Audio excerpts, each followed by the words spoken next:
देखो भाई, आज हम जो चैप्टर पढ़ेंगे वो तुम्हारी 5th क्लास का है, फ्लाइंग टुगेदर। ठीक है, इसके बाद हम थोड़ा रीडिंग भी करेंगे। पहले इसके चैप्टर को पढ़ते हैं। यहाँ पे कुछ गीज हैं, इनके बारे में बताया गया है कि कैसे ये जब किसी चीज़ को कोई प्रॉब्लम्स होती है उसको फेस कैसे करना है, इंटेलिजेंसी के बारे में बताया है। और यहाँ पे एक बूढ़ा गीज भी है, तो वो बताता है इन्हें पहले से फ्यूचर देखकर कि आगे चल के हमें थोड़ी परेशानियाँ हो सकती हैं, तो उसको परेशानी पहले ही ख़त्म कर देनी चाहिए। अगर वो परेशानी बहुत बड़ी होती है उससे पहले ही हमें उसका निवारण कर देना चाहिए, ख़त्म कर देनी चाहिए। ये नहीं कि जैसे कि बोलते हैं ना, पेपर अभी अभी कहाँ पेपर आ रहे हैं भाई, तो बहुत दूर पेपर है, अभी क्या जरूरत है पेपरों की पढ़ने की। तो जस्ट चिल चिल करते रहते हैं। देन उसके बाद पेपर आ जाते हैं हमारे। उसके बाद क्या कहते हैं, यार अभी तो कुछ याद ही नहीं हुआ, चलो भगवान का नाम लेते चल लेते स्कूल, पेपर दे देंगे, पास हो जाए तो अच्छी बात, नहीं तो कोई बात नहीं। तो वैसे उनका रिजल्ट भी अच्छा नहीं आ पाता। तो ये चैप्टर उसी बेस पे ही है। तो यहाँ बोल रखा है, deep in the forest stood a very tall tree. एक बहुत ही गहरा जंगल है जहाँ पे एक बहुत बड़ा एक पेड़ था। It leafy branch spread out like strong arms. उसके जो ब्रांचेस है ना, वो बहुत मजबूत हाथों की तरफ फैली हुई है, इधर उधर तो फैली हुई है ना, ऐसे। तो this tree was the home of flock of wild geese. यहाँ पे ना एक वाइल्ड की जंगली गीज जो होते हैं ना, ये तो इनका झुंड रहता है यहाँ पे, ठीक है ना। तो they felt safe there, one of the geese was the wise old bird. ये सब ना अपने आप को यहाँ बहुत सेफ समझते हैं अपने आप को, कि हम मतलब रहते भी सेफ प्लेस में ही है, क्योंकि बहुत बड़ा पेड़ होता है, कोई दिक्कत नहीं होती। और इनमें से एक ना ओल्ड भी होता है, ओल्ड बर्ड होता है, ओल्ड गीज दिख रहा है, चश्मा लगा के बैठा हुआ है। तो ही नोटिस, एक दिन वो नोटिस करता है, a small creeper at the foot of the tree. पेड़ के फुट से नीचे से एक छोटी सी क्रीपर बेल ना ऊपर तक चढ़ रही है, ठीक है। और वो उन्हें बोलता है, he spoke to the other birds about it. और वो इसके बारे में बताता है, बोलता है इस बेल के बारे में कि do you see the creepers, क्या तुमने क्रीपर्स देखी, ये बेल को देखा। सभी को बोलता है, देखो किसी ने ये बेल देखी क्या। तो वह कहता है, he said them to them, let us destroy it, यानी कि इसे खत्म कर देना चाहिए, चलो खत्म कर देते हैं मिलके सभी। लेकिन वाई मस्ट बी डिस्ट्रॉयड, हमें इसे क्या खत्म करे, छोटी सी तो है, इससे क्या दिक्कत होगी हमें। आज the geese to surprise, it is small so small, ये बहुत ज़्यादा छोटी है ना, और हमें क्या ही परेशानी देगी, क्या करेगी हमारा, हमारा क्या बिगाड़ सकती है। तो मेरे दोस्त, मतलब बड़ा बूढ़ा गीज होता है, वो क्या कहता है, मेरे दोस्त,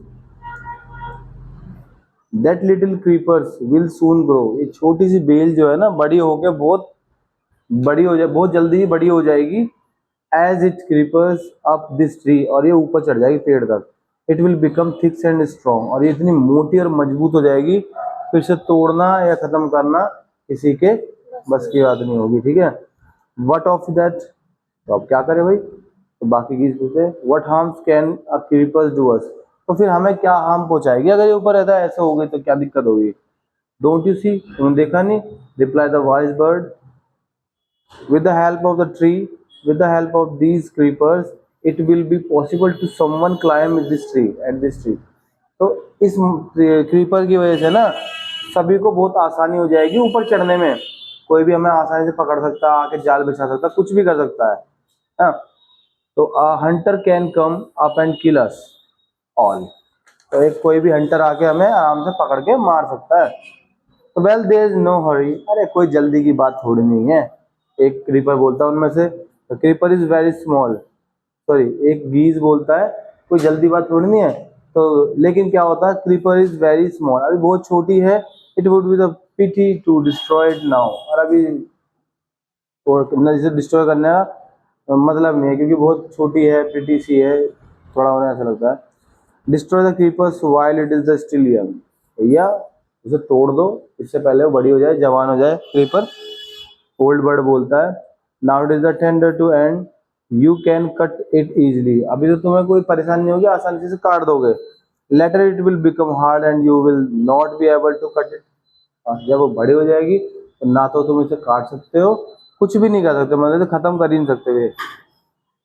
well see, well see answer the bird, चलो कर लेंगे ठीक है।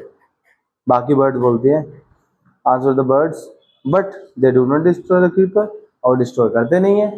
अब बूढ़ा जो क्रीपर है, बूढ़ा गीज अपने आप को अकेला थोड़ा ना कर देगा काम, वो तो बूढ़ा है, वो उड़ सकता है थोड़ा बहुत इधर उधर, अपना बैठ सकता है, लेकिन ये जवान है तो कुछ ही सेकंड लगा देते तोड़ने में, लेकिन नहीं किया। Therefore, the wise old birds advise as the creeper grew, it became winding its way up the tree। तो क्या होता है कि जैसे वो सब भूल जाते हैं उसकी बातों को, बूढ़े क्रीपर्स को, और भूलने के बाद वो कुछ ही टाइम बाद क्रीपर जो होती है बड़ी होती है बहुत जल्दी, कुछ ही दिनों में या महीनों में, एक आध 2 महीने में, strong and strong it become until it was as strong as thick and rope। और ये तब तक इतनी बड़ी होती है और ये एक मजबूत सी रस्सी बन जाती है। क्या बन जाती है? क्या वो आप क्यों नहीं कर रहे हो? हाँ, दो दो दो दो दो, 2 गुणा 5, एक और 5 लिखो ना बस, फिर जोड़ा बनाओ इनके। ओ, चेक कराओ दीदी से। एक मॉर्निंग क्या होता है, when the geese had gone, 1 नहीं लिखना, हंटर देखो, one morning the geese had gone out to the search of food. एक दिन सभी पक्षी जो होते हैं वो कहाँ जाते हैं? खाने की खोज में जाते हैं, सब निकल जाते हैं अपने पेड़ों पे से। और hunter come to the forest, और वो जंगल में आता है एक हंटर, हंटर मतलब शिकारी, ठीक है। तो so this is where the wild geese live. अच्छा, तो यहाँ रहते हैं जंगली गीज। तो क्या करता है, ही सेड टू हिमसेल्फ, अपने आप से बोलता है, when they back come back in the evening I shall catch them, जब भी शाम को वापस आएंगे तो मैंने पकड़ लूंगा। अभी पूरा करो ना इन्हें, और करो भाई, कुछ भी करो, दिमाग लगाओ, चलो, मेरे को नहीं आ रहा है। तो जब वो वापस आ जाएंगे तो मैंने पकड़ लूंगा, ठीक है। The hunter climb up at the tree and help to the creepers. तो क्रीपर की वजह से ऊपर चढ़ गया ना, इससे पैर रखा, पकड़ पकड़ के ऊपर तक चढ़ गया, है ना। He got up to the top, और वो सबसे ऊपर पहुंच गया, स्प्रेड द नेट देयर। तो वो चारों ने नेट फैला दिया, नहीं जाल फैला दिया उसके ऊपर। Then he climb down and went away, और वो नीचे उतरा और चला गया। द इवनिंग, शाम को गीज आते हैं वापस, दे do not notice the net. वो जब आते हैं तुरंत बैठ जाते हैं इस पे आगे, नोटिस नहीं करते यहाँ पे नेट भी है, जाल बिछा हुआ है। As they flew into the tree, जैसे वो पेड़ की तरफ उड़ते हैं जैसे, तो दे वर ट्रैप्ड, जैसे उतरते हैं इनटू द ट्री मतलब उसके पेड़ के ऊपर उतरते हैं तो ट्रैप हो जाते हैं एकदम। क्या होते हैं? ट्रैप। ट्रैप मतलब फंस जाते हैं, ठीक है। They struggle hard to get out, और वो बहुत स्ट्रगल करते हैं वहां से निकलने का, बट वो नहीं निकल पाते। Help help cried the geese, चिल्लाते रहते सभी। We are caught into the hunter net, हम सभी किसे फंस गए हैं? हंटर के नेट में फंस गए हैं, जाल में फंस गए हैं, ये यानी शिकारी ने हमें पकड़ लिया है। Oh what shall we do, अब हमें क्या करना चाहिए? Don't make a few fuss now, यानी कि फालतू चिल्लाओ मत एक तो। Said the wise old man, long ago, बहुत समय पहले, यानी बहुत पीछे, पहले मैंने, I told you the destroy the creeper, मैंने बोला था कि आपको क्रीपर को डिस्ट्रॉय कर देना चाहिए, बट यू डिड नॉट, लेकिन आपने नहीं किया। Now see what has happen, अब देखो ना क्या हो गया। Tomorrow morning the Hunter will come back and kill us all, यानी कल को अब हंटर आएगा, शिकारी आएगा और हम सबको मार देगा, एक एक करके ले जाएगा हमें, क्योंकि इनको क्या करते हैं, पकाते हैं, खाते चिकन की तरह एक तरह से, ठीक है ना। वी वर फुलिश, हम तो बेवकूफ थे भाई, ठीक है ना। और सभी रोने लग जाते हैं birds. We are very sorry we do not listen to you, हम माफ कर दो, हमने आपकी बात नहीं मानी। अब बताओ अब क्या करना, आप तो बूढ़े हो ना, तो भाई बूढ़े जो होते हैं उनको थोड़ा नॉलेज होती है करना क्या चाहिए। देन लिसन केयरफुली, अब ध्यान सुनो। Replied the wise bird, when the Hunter come back, जब वापस आएगा तो सभी, उन्हें उसे लगेगा सभी मरे हुए हैं, ठीक है ना। तो जस्ट लाई स्टिल, अब बस तुम्हें क्या, बस लेटे रहना है स्थिर से, रुक, हिलना डुलना नहीं है। हंटर क्या करेगा, वो मरा हुआ समझ के वो एक एक करके उन सबको जमीन पे रखेगा। I will it will then be easy to him to climb down, यानी आसान होगा, हम तो खुद नहीं निकल सकते, वो हमें खुद निकाल के एक तरफ रखता रहेगा, ठीक है ना। Collect all the dead birds, सभी मरी हुई पक्षियों को कलेक्ट करेगा, एंड टेक देम होम, और उन्हें घर ले जाने की तैयारी करेगा वो, ठीक है।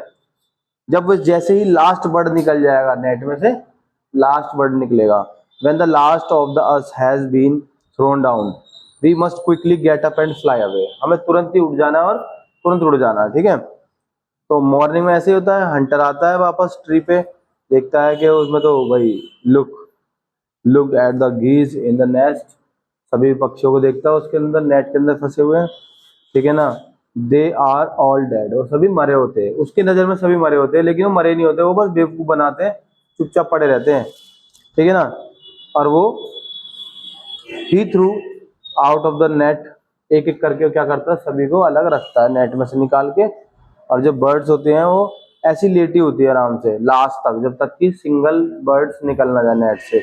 देन ऑल वंस, सभी जो होते हैं एक ही बारी में गॉट अप, खड़े होती हैं, और फ्लैप देयर विंग्स, यानी कि अपने पंख खोलती है, फ्लैप करती है उन्हें, एंड फ्लू अवे, और उड़ जाती हैं, ठीक है ना। जो हंटर होता है ना वो सरप्राइज होता है, ऐसे कैसे हो गया भाई, हाँ पक्षी इतने चालाक कब से हो गए। तो from the top of the tree, वो पेड़ के टॉप पे से देखता रहता है कि कैसे पक्षी सारे उड़कर चले गए, उड़ के निकल जाते। फिर उन्हें उन्हें पता कि अब यहाँ पे कृपा है, तो सोचा अब उन्हें कहीं और पेड़ पे अपनी बनानी पड़ेगी, ठीक है ना, अपना घर कहीं और बनाना पड़ेगा। हाँ अब ये चैप्टर खत्म हो गया देखो।